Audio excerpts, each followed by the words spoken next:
Okay, today we're going to be talking about the law of cosines. So we have a triangle like this where we have an enclosed angle with two known measured sides. We want to solve for the opposite side here. First we can label the sides and angles so we know how to fill in the law of cosines. So we'll assign the bottom here as A, and this can be B, and this can be C. You can write them down in different orders. It's not going to change the formula as long as we stick to it. And then so opposite of side A is going to be angle A. Opposite side B is going to be angle C, and opposite of side B is going to be angle B. So knowing this, we want to solve for side C. Okay? So C squared is going to equal A squared plus B squared. And now we're not quite done with this formula yet, but I want you to recognize this is the same as the Pythagorean theorem. And so actually the law of cosine is a modified Pythagorean theorem law. Okay? But to modify this now, we're going to add on this little bit at the end here. And that's going to be what makes it different. It's going to be 2 times AB and then cos of the angle that we know, which in this case is going to be C. Okay? So we're trying to find C, but we know everything else in between this, right? We know all of this. We just don't know C. Now let's fill in what we know.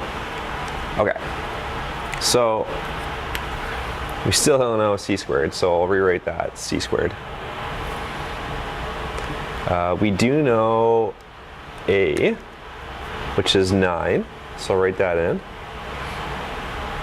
9 squared. It's not showing up very well. I'll just stick to red for now. Or hold on 1 second. Get a block marker, that's a little bit better. Okay.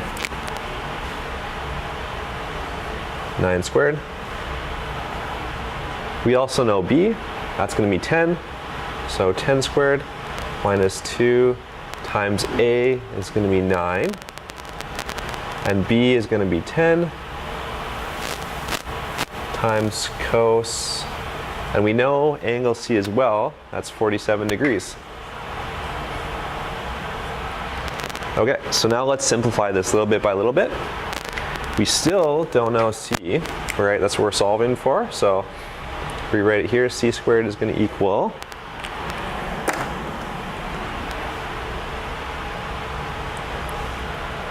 now 9 squared is going to be 9 times 9, which is 81. 10 squared is 10 times 10, which is 100. Okay, and now subtract 9 times 10 is 90, times 2 is 180.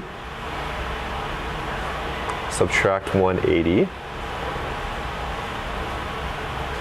times cos of 47. Now I'm going to get my calculator here and solve. Make sure your calculator is in degrees, so you can go to your mode here and double check. Yep, it's in degrees, not radians, so that's good. Okay, and I'm going to type in cos 47, so we got cos 47.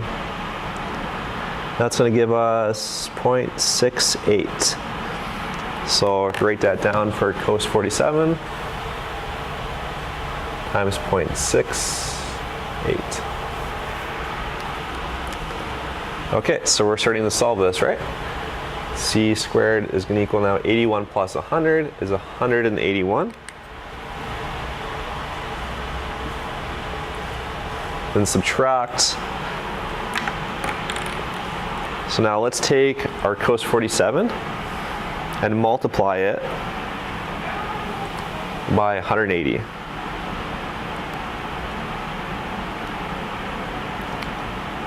Okay, so now we get 122.76.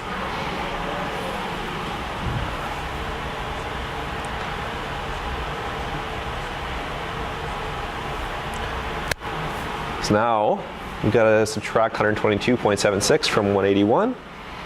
Okay, that is going to be I don't know if you can see this right now. 181 subtract 122.76.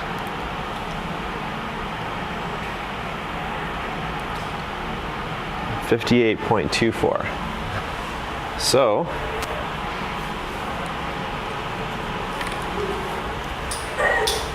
our c squared is going to equal 58.24. Oh. And to isolate for c, we're going to square root both sides. So c, now I'm just going to square root that, so clear what's on the screen right now, and we'll go square root of 58.24. It's going to equal 7.63. And our units were centimeters, so our answer for the missing side of this triangle is going to be 7.637 centimeters.